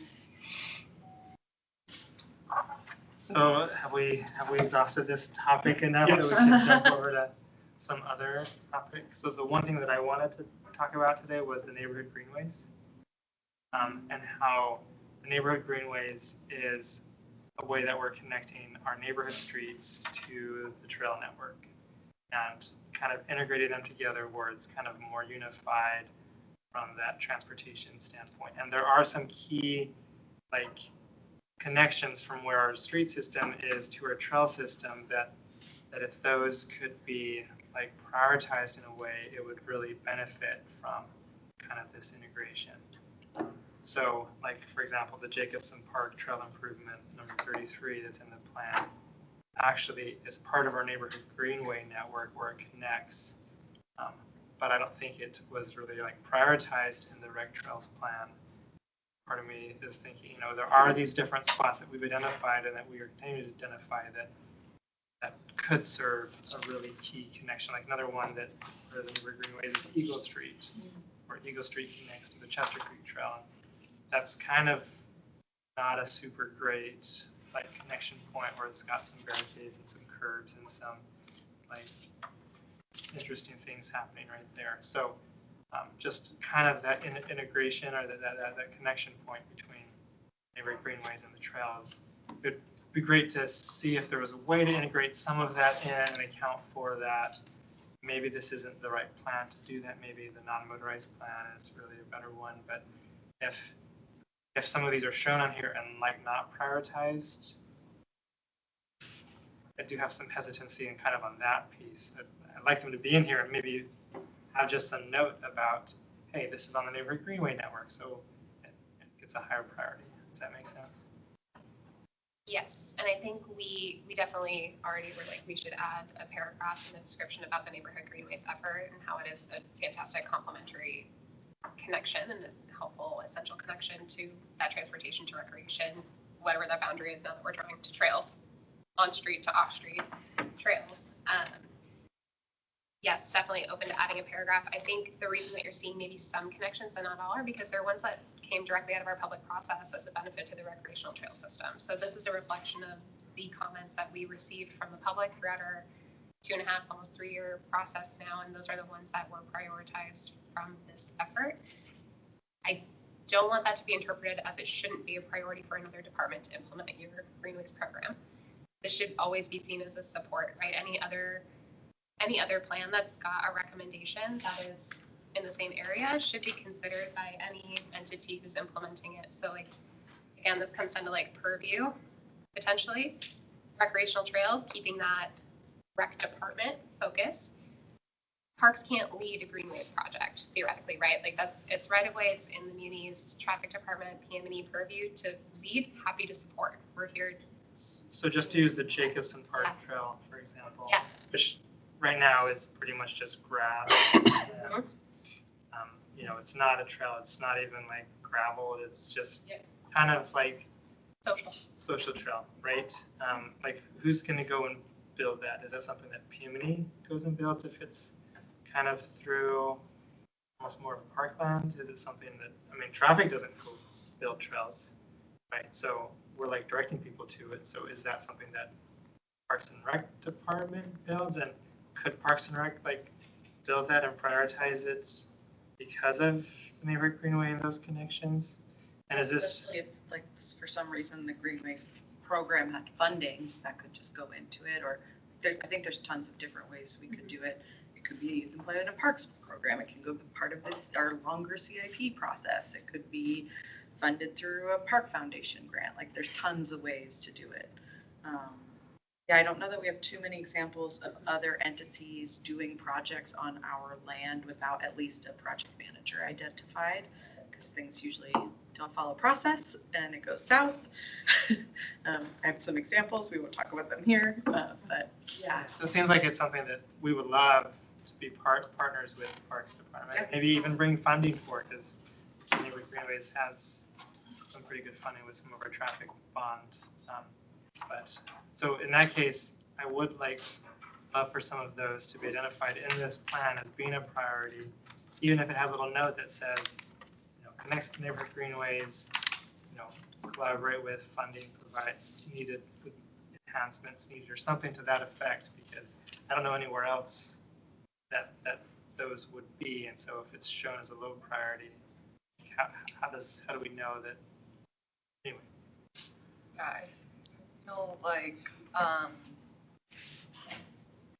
I think what I'm hearing is you're wanting projects on the list that end at your greenway to rise higher than they are, or some of them are. And I think the criteria we use to rank and sort of assign these broad categories were based on our CIP, land ownership, severity of need, and connectivity, and blanking on the hard one. But I think there's part components of this plan, and why there's so much narrative in this plan is because we expect these other ideas to come forth as the trail system evolves and the on-street system evolves. So yeah, a recommendation maybe in the system-wide or in the implementation, but I can see it being, if a project connects to a greenways, it should be. Yeah, I think adding an asterisk and just denoting that it does that on the project list is something that we can definitely accomplish and wouldn't be a significant impact. I think the broader category, as Nicola kind of stated, I'm hesitant to change those based on its connectivity, because this has been through the public process and all our criteria were set. However, those broad categories aren't intended to limit when things get done. So just because it's a low priority now, but somebody gets a grant or somebody finds funding, no one, I want to speak for the Parks Department, but I don't think anyone's going to say no if there's an opportunity to implement it sooner rather than later. I would say ideally, if it shows it as a higher priority, that would be ideal. Second would be if because of the public process, that's not as realistic, having some note that makes it clear that maybe it didn't score because of the criteria, but it is a priority because of this connection point. And then the other thing that I would add, in addition to neighborhood greenways, is some of the detour potential, like where we have bridges that might have failures or other damage. Like if Never happened. Some of those places that we know that we might detour people. I don't know how much those are in here or not in here, but I can think of a couple bridges where this is the case, and it would be great to know that, okay, there's work in place so that the detour doesn't have to go onto narrow sidewalks. Are we going to have to use Tudor to cross the Campbell Creek Trail? That bridge goes out. Yes. So if, you know, like, because we actually like looked at a different place that we could do it, but it would take some different routing. So Donovan did some looking at, there's a bridge there that's, you know, you could go and not have to use Tutor, but those connections right now aren't like up to it. So if we had like some sort of connection or trail work that could be done, you know, those would be the other part that I guess, I don't know if this plan accounts for as well, where we need like a secondary connection point so that if we have, when we have, because we are going to have bridge replacements that are needed, we don't have to route public that are using our main green belt trails onto streets like Lake Otis or Tudor to be able to cross our creeks and freeways. I think that's good. I think I can't wait to live in a city where we can appropriately just use our existing sidewalk infrastructure to route people because it's safe. That's the city I look forward to living in. Thank you for your work on that. You guys both, because I know you are working very hard and diligently towards that. And so I think my recommendation would be like, would love to get a list from like your guys about your greenways that we can just add into our CIP scoring. So it's already there and it's an annual reoccurring thing. So it's like, yeah, ma'am, this is what we're doing. Chelsea is on our CIP scoring, so she helps us communicate with the PM&E level about improvements. So maybe that's something we can look into refining. But I think that there's a systems approach thing in addition to maybe a paragraph in the plan that can easily start building in this thing in a way that's like, we fix the system, just go right to the system. Yeah. Yeah, and maybe we'll give you one of those for tours around good work. Wow, love that. Well, I love that. I love that concept for a non-motorized plan update. I think that's a great criteria for if we were to join these two documents together, that's looking at where is our non-motorized system really inadequate and the recreational and the trail system is providing such an important desired opportunity and experience. Because really that's what we're talking about. You can make these detour connections, right? The facilities exist. You don't want to do it because it's not a comfortable experience that a recreational intended facility provides. That is a great use in a non-motorized update of like, what are these critical areas on our street network that are so uncomfortable that we need to prioritize these trail projects to ensure that we can avoid this area. And then secondarily, how do we fix the system to improve it so you don't have to choose what's often maybe a more indirect route on these, again, on these trails. They're not intended to be A to Z direct. They're intended to provide an experience that people are choosing to commute on and enjoy while they do so. So I'd love it for a non-motorized update and a pairing of the two documents. I think that's a great change. When the community decides to pick it up, is that where we? And how I mean, coordinate with Parks and Rec Department on some of these so that it could be elevated maybe above some of the, even if it's not shown in this plan as being a high priority. Mm-hmm. Yeah, we know there's some urgent needs for a few of these. So, sounds good, thanks. I just want to thank also Brad's team on support for our detours because not all of them are planned. You know, plan words to things gonna see how. We just appreciate the partnership. We have about 9 minutes left of the work session. I have a few more time. And I don't know if you guys had more comments about my comments, but the CASA ones, I had made some suggested narrative, mostly because it's like when it talks about parks can't implement a project because it's outside of their service area, it has a difference between a city department on what we can do. As long as we have money that funds something, we could be tasked to implement it. We could be delegated to do it. If it fits, it's, if we have capacity between different departments. So that's why on a couple of these, I suggested some different language. And then talking about CASA differently as what the mechanism of it being a funding mechanism. So on comments 104 and 132 and looks like 132 is twice. Is the park department Page 132, only sorry. funded by like a service area? So kind of like street maintenance can't do work outside of ARTSA? That's correct. Is that how the whole parks department works? CASA's new, so I think maybe this is the bigger thing, is that we haven't seen enough. There hasn't been a CASA-funded project yet that has been delegated or would potentially come to. There's one, and it's very much beta. And so I think the way we have operated prior to CASA is, and it is strongly evidenced through a relationship with Eagle River, is like we are tied to our service areas pretty strictly. And I think with CASA, because it was done as an act of the assembly and voters,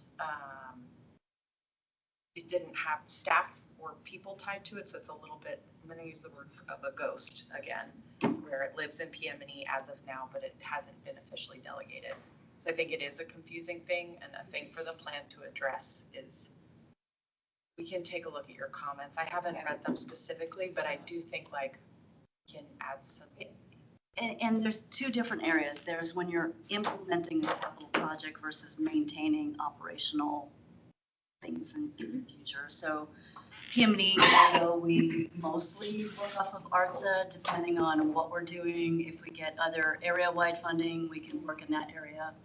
You spill your If time. we get a grant, I can work in Girdwood, I can work in Birchwood, even though, so it doesn't squarely say staff within a department can only work in a particular area that you do operational things. So it's the implementation side that I'm mostly talking about. Okay, So- I guess it could say something along the lines of our operations are restricted to the funding, like the service area that they're funded by. So in theory, we could get delegated CASA work. Right. Yes. But as of now, we have not been delegated that work or are funded by it. And yeah, I think that would reflect legislative intent also of CASA. Yeah. So I would want to be really careful that we weren't getting outside of the legislative intent. totally. But it comes into play, like PM&E is normally working on road and drainage. If it came to be, there was a trail linkage that made sense, that parks expertise had capacity, had the funding, they could be an implementer. So it's not just like, hey, we couldn't do it because it's not in our current boundary of where we maintain things. That was my only distinction to kind of Yeah, because look at and. I think that's accurate. Okay, I know that's accurate, and I think it's a comment. Yeah, It's like right now, it kind of points to, we can't do anything outside of our service area for an implementation. But anyways, maybe just look at that language a little bit clearer. And, then when it follows on the page 132 as well. So same types of comments. I guess my other comment was kind of pointing back to AMATS and anything that you need help on as far as, do you have everything that you need for further incorporation and prioritization if you need to pull these things into MTP or whatever? I wasn't sure, because we do have some prioritization that the plan has done, and then it also talks about the parks as well as PM&E. They do their own detailed prioritization, year after year. But when it comes to pulling any of these things into a plan, is there any, I just want to make sure you guys are set up for success. If there's any, if we only had just this extra piece in here, I just wanted to give it one more shot at hearing from you guys as far as what we're saying. Hey, we're done. It's kind of new for us because, There's so many projects in here. That's why I was like, you got everything you guys need, or any extra little oomph that you need? well, that's why the non-motorized plan is mostly unusable for us, because there's 300 plus projects in it. Yeah. It doesn't tell us anything. So it's kind of a challenge. That's why we've always relied on people nominating projects to us. So we probably would do the same thing with this, is that people would need to nominate, whether it's like Parks and Rec, members of the public, other muni people would need to nominate the project to us, and we would score and rank it with the MTP criteria. So I think it's fine, they do whatever they need, but at this point, we're gonna have to rely on that nomination process just because it's impossible for us to develop a system for why we've only selected, like, did you guys prioritize them based on score? So how many would we select for the MTP, the top 5, the top 10, the top 20, 30? It becomes a little bit of a challenge for us as to how we would select those, how many of them we would select, unless the policy committee tells us otherwise.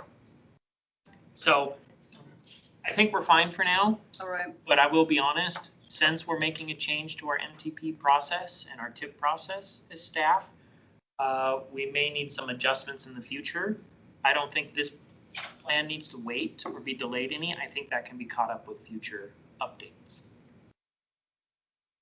I would just like to reiterate my ongoing, perpetual, never-ending request for someone, somewhere, to please develop a non-motorized, like, highway or whatever you want to call it, like some kind of prioritization tool so that we actually have a better way to strategically use municipal and state and federal resources for non-motorized projects.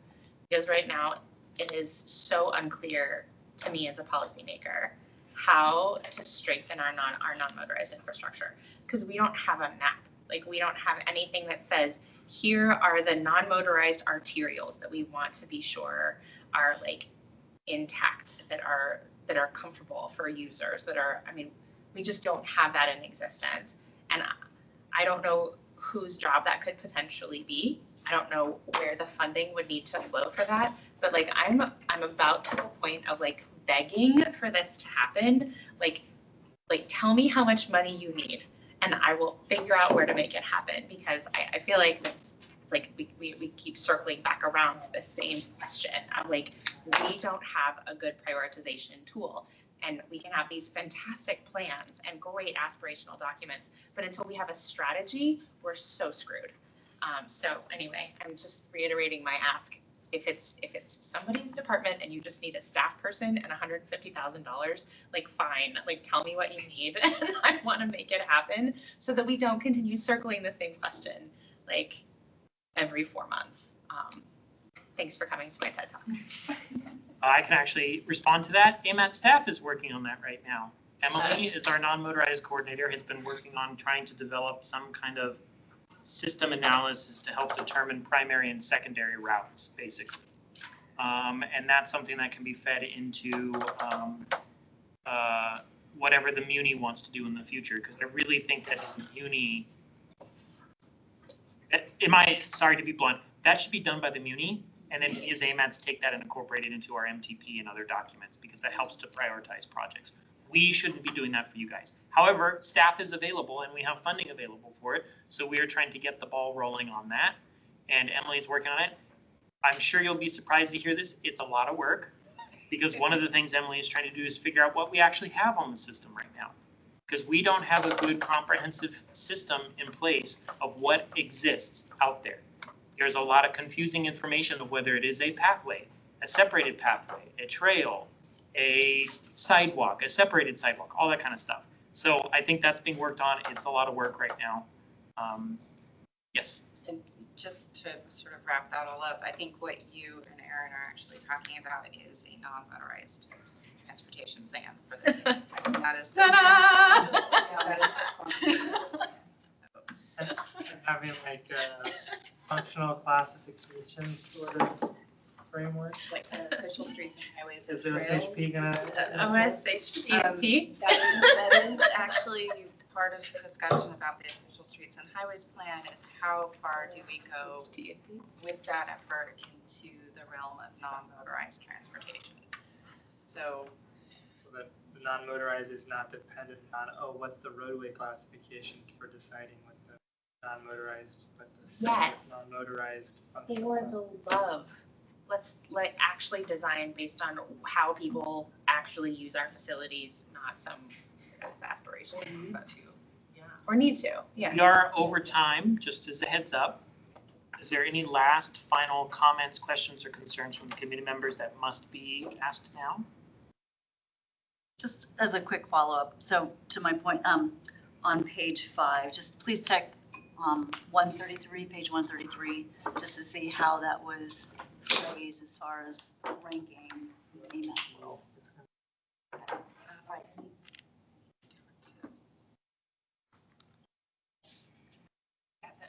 But thank you, everybody.